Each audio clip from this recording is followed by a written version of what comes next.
Hey, hey, hey, Nigerian exjw speaks here. How are you doing? I'm smiling because I feel silly. This video is going to be a day later than normal, and I am sorry about that. I Yesterday when I was meant to put it up, my son he just needed some mommy time. He just needed a bit more attention. This lockdown that we've had here for what, 7, 8 weeks now. I've lost track.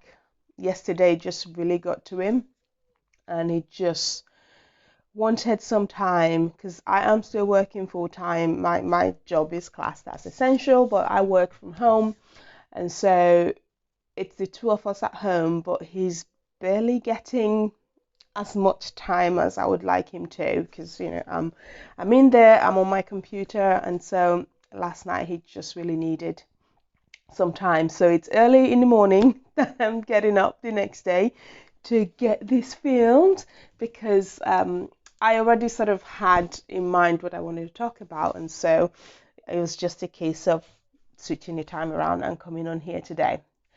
Okay, so that's my excuses out of the way. How are you guys doing? What's been happening? Hope you're all doing well. What is it today? Is it 14th? Yeah, it's nearly mid-May already. Yeah, hope you're all doing well.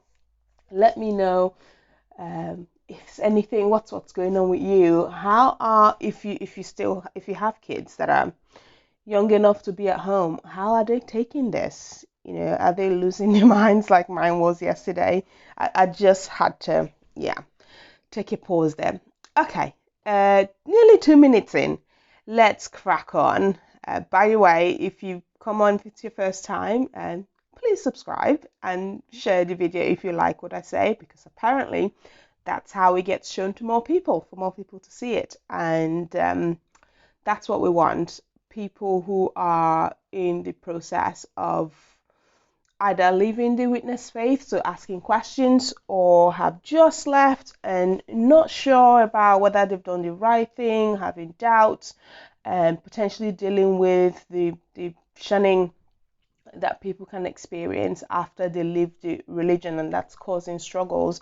It's to show them that they're not crazy to ask questions, to follow the evidence where it leads. There's so many of them out here like us who have made that switch and made that transition, and it's going to be a-okay eventually. Okay, so what I wanted to talk about today was something that I got curious about a few weeks ago, and I got curious about what other religions out there were similar to are similar to the witnesses in any way. My stutter is going to come today, I can tell. So I used to have a really bad stutter growing up as a kid, and it sort of got better, but every now and then it shows up. So bear with me. So religions that were similar to them, and the reason this this struck me as something to look into. If you have grown up as a witness like I did, you are raised with this idea of exclusivity, that there's just one of you out there. This is the one true religion. This is Jehovah's organization, and you feel special. You feel like you're so unique. There's nothing else like you out there, and that's what we all grow up with. And so I got interested in looking at, are there religions out there that are similar to the witnesses? And there are different angles you could take this.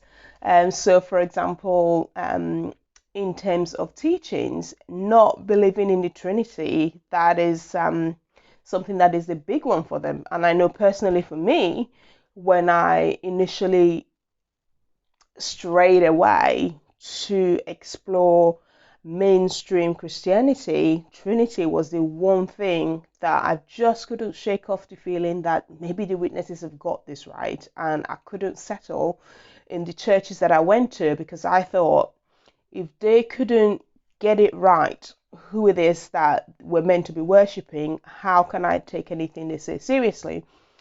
Turns out there's so many other groups out there that also do not believe in the Trinity. Something even as obscure as believing that only 144,000 people go to heaven, you think surely they're the only one that believe that. But there are people who believe it out there. One that comes to mind for me is a group called the Friends of Man group. Actually, they were an offshoot actually from the Witnesses. So a guy called Frederick Freytag, I've got some notes, who was a branch manager for the Switzerland branch, and he decided to part ways and went to form this group. And so they still believe that 144,000 people are going to heaven. They don't believe in the Trinity, and they have elders and things like that. So that's just as an aside. So there are different angles you could take a look at it. And if this is a series or a topic that interests you, I might do some more videos on different layers of similarity.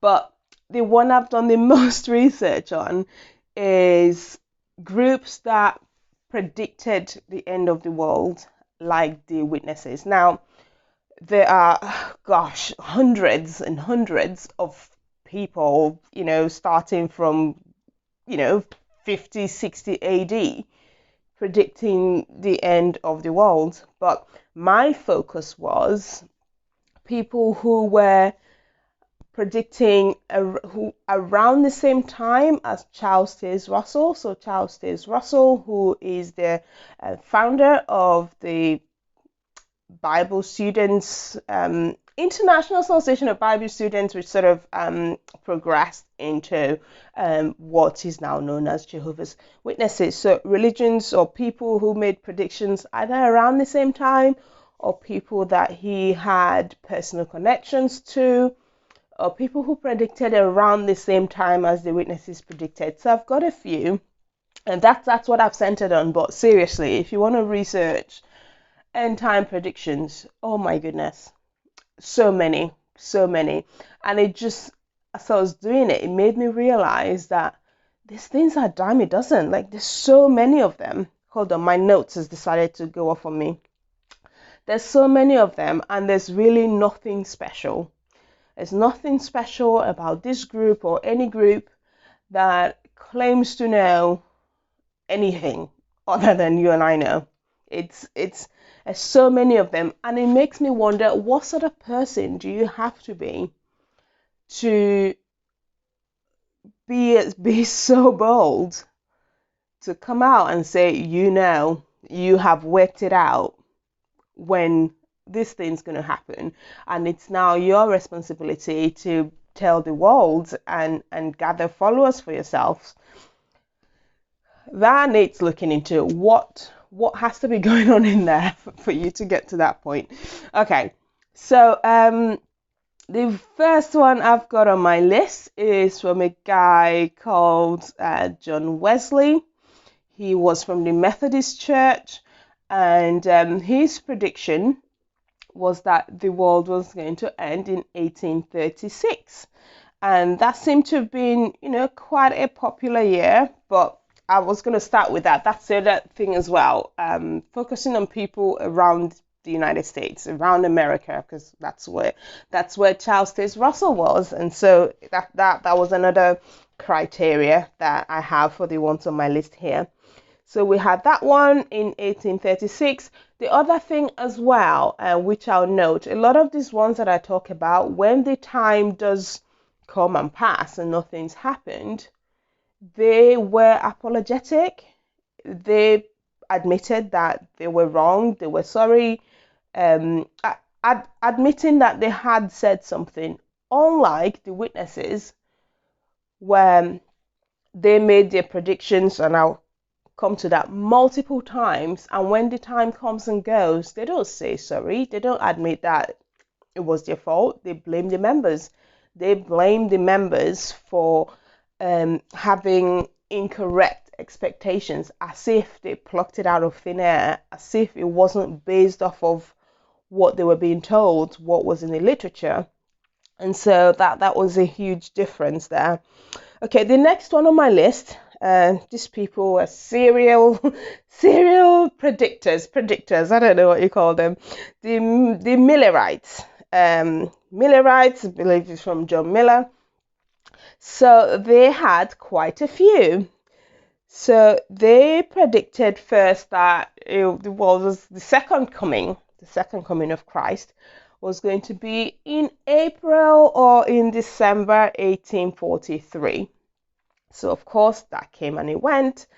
Then they predicted 1844, and so October 1844. That was the third prediction. And when that failed, one of the groups that split out of that was the Seventh-day Adventist group. So we have splitting around sort of the same time, so the 1800s, like a hotbed for people in America. Isn't it interesting? Calculating. Let me finish the sentence first. But I was going to say, isn't it interesting that these people seem to predict that the world was going to end in their time? It's always in their time, isn't it? The thing is special. It's going to end in their time. The next one on the list is Jonas Wendell. And this is an interesting guy because this is one of the people that Charles Taze Russell actually learned from. So he viewed John Wendell's presentation and actually joined the Adventist Church off the back of that.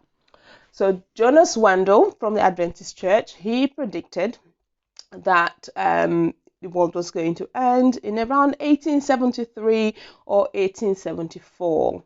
So of course that came and went, nothing happened. And then Nelson Barber, which is another guy that Charles had some involvement with, turned around and said, no, yeah, it did happen in 1874, but it happened invisibly. So the second coming of Christ, that it happened invisibly. If you're a former witness, where have you heard that before? Christ coming invisibly. Yeah. This is a teaching that Rutherford, so president number 2, eventually adopted in 1919, saying that Christ had come invisibly in 1919 and made an inspection of all the religions and had chosen them. So it's not the first time. Rutherford didn't start this invisible sort of thing.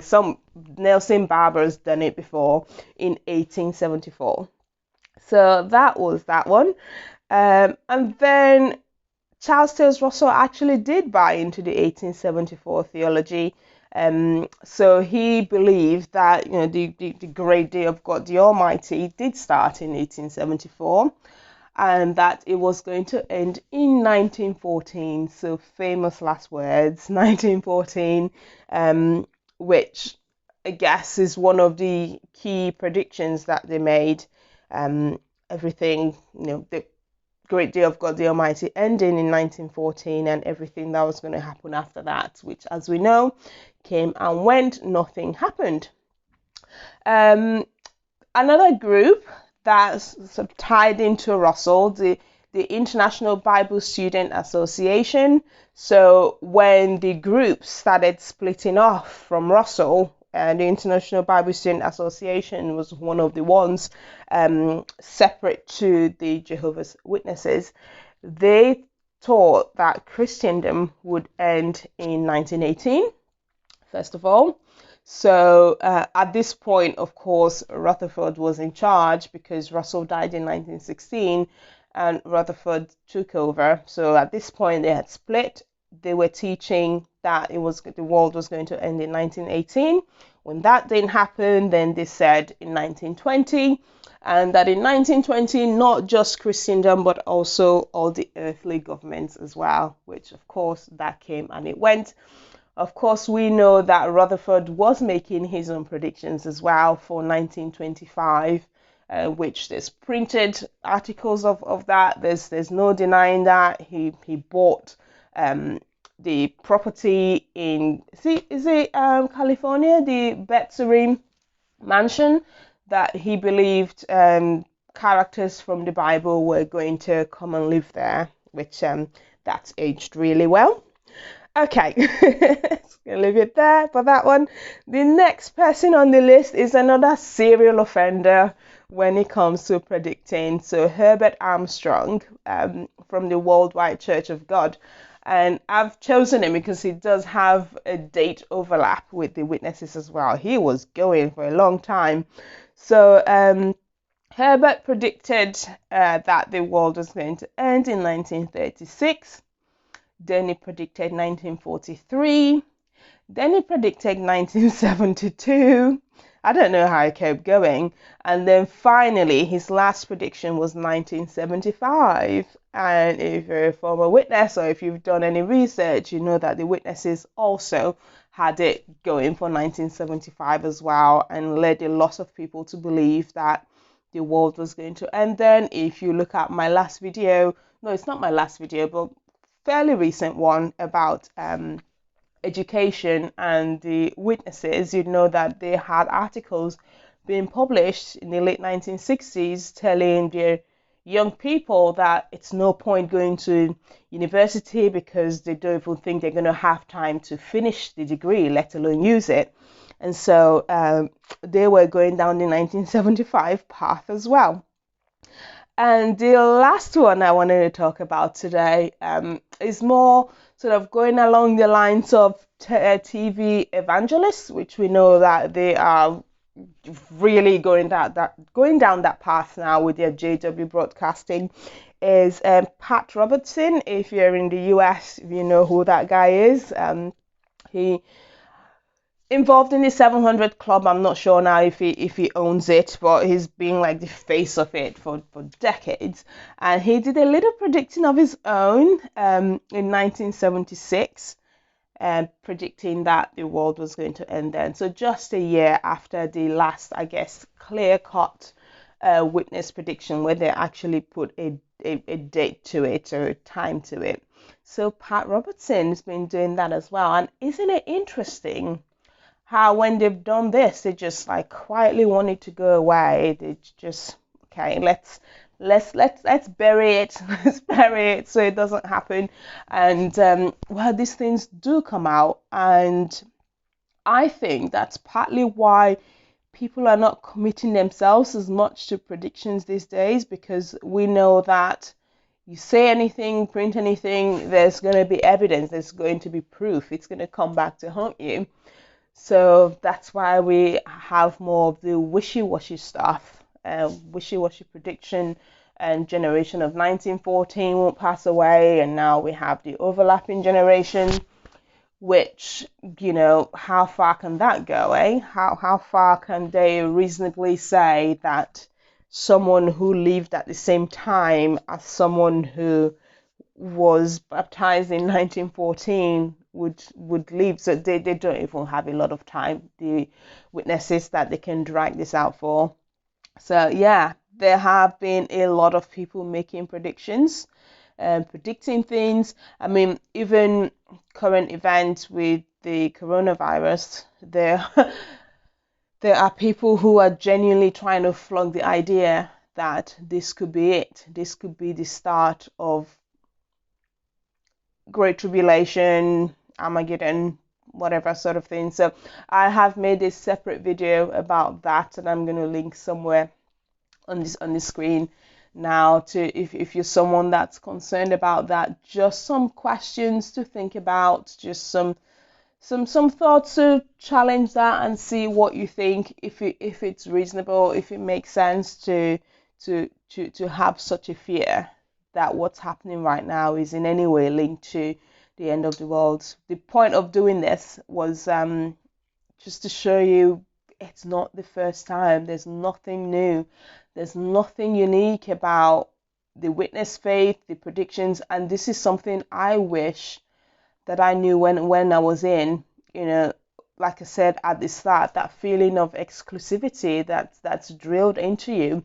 And then you realize that you're just one of many out there people. Because yes, there's mainstream Christianity, which, you know, I don't subscribe to, but then you have these extreme groups who try to be different, but actually there's still a whole bunch of them. So if you're interested in that sort of thing, you know, go do some research. It's been interesting to read as I was, you know, looking through the research, like, wow, oh my goodness, what has to be going on in here for you to come up with stuff like that?